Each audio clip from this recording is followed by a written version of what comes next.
வாழ்க சமத்துவ தலைவர், வளர்க அகில இந்திய சமத்துவ மக்கள் கட்சி. அகில இந்திய சமத்துவ மக்கள் கட்சியின் முதல் மாநில பொதுக்குழு கூட்டத்திற்கு வருகை தந்து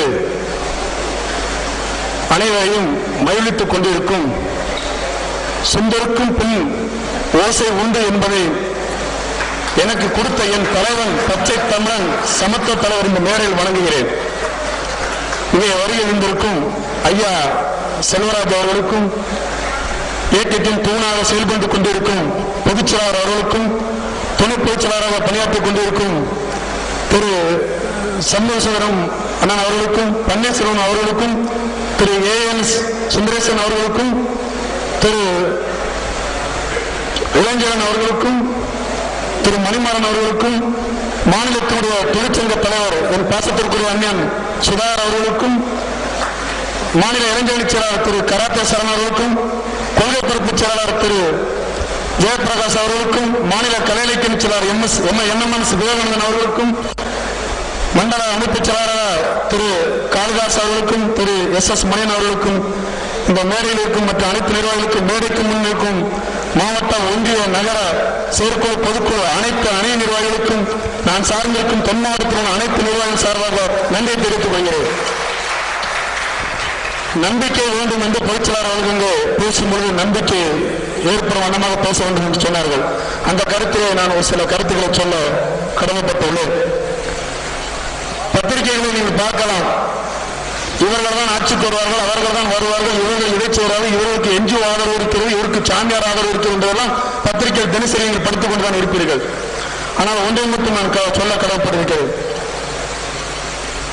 வரவு நாளை நடப்பதை முன்கூட்டி ஊகிப்பதும், ஆதாரம் அதாவது ஜோதிடம், ஆர்வம், இது போன்ற வருங்காலத்தை வர வைப்பது மக்களின் ஆதாரமாக இருக்கலாம். ஆனால் உங்களுக்கு ஒரு சின்ன உதாரணத்தை சொல்ல கடமைப்பட்டிருக்கிறேன். இரண்டாம் உலகப் போரின் போது இங்கிலாந்து மக்களை காப்பாற்றிய வின்சென்ட் சர்ச்சில் என்பவர் மிகப்பெரிய வெற்றியை கொடுத்தார். வருகிற பொது தேர்தலில் அவர்தான் அடுத்த பிரதமர் என்று உலகமும், அன்றைய வானொலியும், அன்றைய பத்திரிகை துறையும், பெரும் பெரும் தலைவர்களும் போதவர்களும் இவர்தான் அடுத்த பிரதமர் என்று சொன்னார்கள். ஆனால் நடந்தது என்ன? அவர் எதிர்கட்சி அணியில் மாற்றப்பட்டார். காரணம் என்ன என்று பார்க்கும் பொழுது, மிகப்பெரிய வெற்றியை கொடுத்த அந்த வின்சென்ட் சர்ச்சில் போரில் வெற்றி பெற்ற அவர் சமாதானத்துக்கு லாய்க்கேற்றவர் என்று ஒரு புதிய சிந்தனையை அந்த இங்கிலாந்து மக்களுக்கு தோன்றியதன் காரணமாக வாக்களிப்பு மாற்றி அளிக்கப்பட்டது. அதே போல் இந்த தமிழகத்திலும் ஆணவம் செய்வதற்கு கோவணமாகவும் இலவசம் என்பவர்களுக்கு விஷமாக மாற்றும் ஒரு சின்ன பொறி இந்த தமிழக மக்களுக்கு ஏற்படும். அந்த நிலை வரும்பொழுது அவர்களுக்கு நாம் யார் என்று அடையாளம் காட்ட வேண்டும். அப்பொழுது நாம் வலுவாக இருந்தால்தான் அந்த வாக்கு வங்கியும் நம்மை நோக்கி வரும். அந்த வாக்கு வங்கி நம்மை நோக்கி வர வேண்டும் என்றால் நாம் என்ன செய்ய வேண்டும் என்பது இப்பொழுது ஒரு கடமையாக இருக்கிறது. ஏன் நான் இதை சொல்கிறேன் என்றால், கொஞ்சம் கசப்பாக தான் இருக்கும். நான் சொல்ற விஷயம் கொஞ்சம் கசப்பாக தான் நினைக்கிறேன். ஆனால் கசப்பு தான். கிராமங்கள் நீங்க பார்த்தீங்கன்னா வேப்பிலையை கொடுப்பாங்க அரைச்சி, அது குடிக்கும்போது கசப்பாக தான் இருக்கும். ஆனால் அதனுடைய பலன் மிகுதியா இருக்கும். அது மாதிரி இப்போ அண்ணன் ஒரு கொக்கோலா, இன்னைக்கு ஒரு கொக்கோலாவோ பெப்சியை குடிச்சிங்கன்னா 10 ரூபா 12 ரூபாய் கொடுக்காங்க. அதனுடைய பொருள் அடக்கமே 1 ரூபா 2 ரூபா தான். 8 ரூபாய்க்கு விளம்பரம் கொடுத்தா 10 ரூபாய்க்கு 11 ரூபாய்க்கு விற்காங்க. இல்லைன்னா அந்த 10 ரூபாய்க்கு போக்கா போயிடும். இன்னைக்கு அப்படிப்பட்ட நிலையில் இருக்க நான் நம் மாநில, மாவட்ட, நகர, ஒன்றிய நிர்வாகிகள் நம் கட்சி கொடியை தனது சொந்த வாகனத்தில் கட்ட நீங்க யோசிக்கீங்கன்னா எவ்வளவு வேதனையான விஷயம் வரும். பொது விழாக்கள்ல கட்சி வசதி கட்டு வரை யோசிக்கீங்க. உங்க வீட்டுல ஏன் கட்சி கொடி பறக்க விடக்கூடாது? இன்னைக்கு நீங்க துட்டு கொடுத்தாங்க வந்தீங்க, இவ்வளவு பெரிய கூட்டத்தை தலைவருக்காக நீங்க வந்திருக்கீங்களா? நீங்க மற்ற கட்சியில இவ்வளவு பெரிய கூட்டத்தை போட்டா நீங்க 50 லட்ச ரூபா 60 லட்ச ரூபா ஆகும்.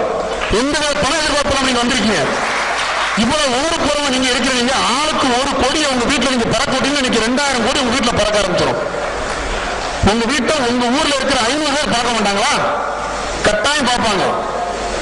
அதனால உங்க வீட்டுல கட்டாயம் கொடியேற்றுங்க. நான் நிறைய நிர்வாகிகள் வீட்டுக்கு போறேன். வேதனையான விஷயம் தான். இதை நீங்க மாற்றிக்கொள்ளணும். உங்களை வளர்த்துக்கணும். தலைவர் மட்டும் வளர்ந்தா போதாது. நீங்க வளரும் போது கட்சி வளரும். அதுக்கு என்ன காரணம் கேட்டீங்கன்னா, உங்க வீடுகளுக்கு வந்து நம்ம பார்த்தோம்னா தலைவர் படமே நிறைய வீட்டில் கிடையாது.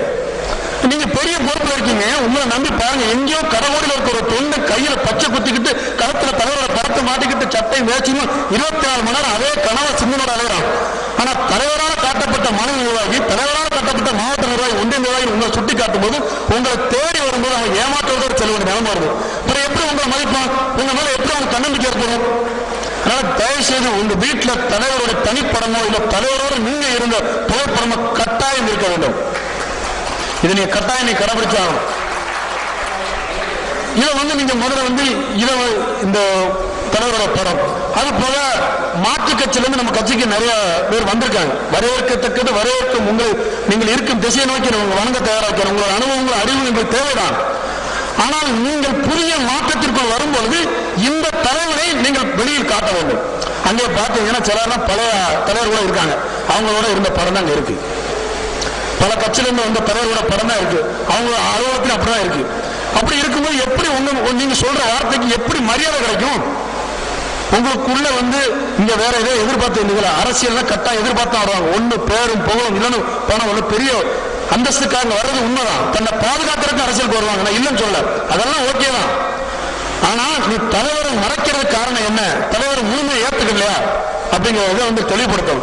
கட்டாயம் இனி வருங்காலங்கள்ல தலைவர் அவர்கள் இனி எந்த வீடுகளுக்கு செல்லும் பொழுதோ, மாவட்ட செயலாளர்கள் மற்ற இடத்துக்கு விசிட் போகும்போதோ, மாநில நிர்வாகி ஒரு மாவட்ட ஒரு கல்யாண வீடுகளுக்கு போகும்போதோ அங்க தன் தலைவரை கௌரவப்படுத்தப்படுகிறாரா என்பதை நீங்க தெளிவாக பார்க்க வேண்டும். சில இது போன்ற நிலைகளை நீங்க முதல்ல எடுத்தாதான் நாம வந்து அடுத்த கட்டத்துக்கே போக முடியும். இந்த ஒரு வெற்றியை கொண்டு வரணும். அது மாதிரி வந்து இங்க இருந்து வர்ற எந்த தபாலுக்கும் எந்த கடிதம் இருந்தாலும் தலைமையில இருந்து கட்டாயம் தபால் போடணும். எந்த கடிதம் இருந்தாலும் தபால் போடணும். அந்த நம்பிக்கை உங்க மேல வரணும். அது போல வந்து தலைவர் அவர்கள் அண்ணனின் கடிதம் என்று ஒன்று எழுதி கொண்டிருந்தார்கள். அது தற்காலிகமாக கொஞ்ச நாட்களாக வராமல் இருக்கிறது.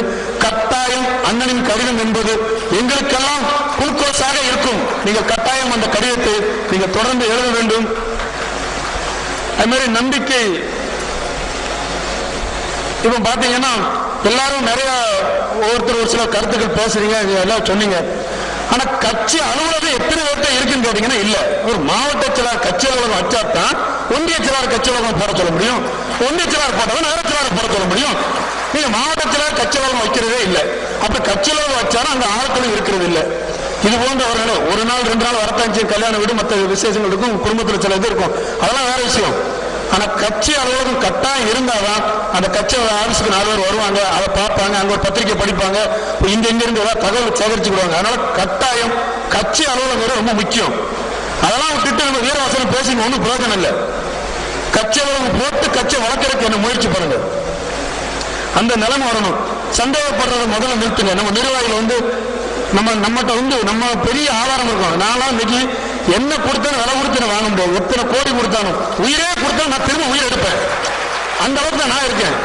என் உயிர் போறப்ப நான் பல உயிரை கொடுத்துட்டு தான் போவேன். அந்த அளவுக்கு தைரியமா தன்னம்பிக்கை இருக்கேன். இன்னைக்கும் 12 மணிக்கு 1 மணிக்கு தான் வீட்டுக்கு போறேன். கட்சி வளர்த்துல 11 மணிக்கு சில நாளைக்கு போறேன்.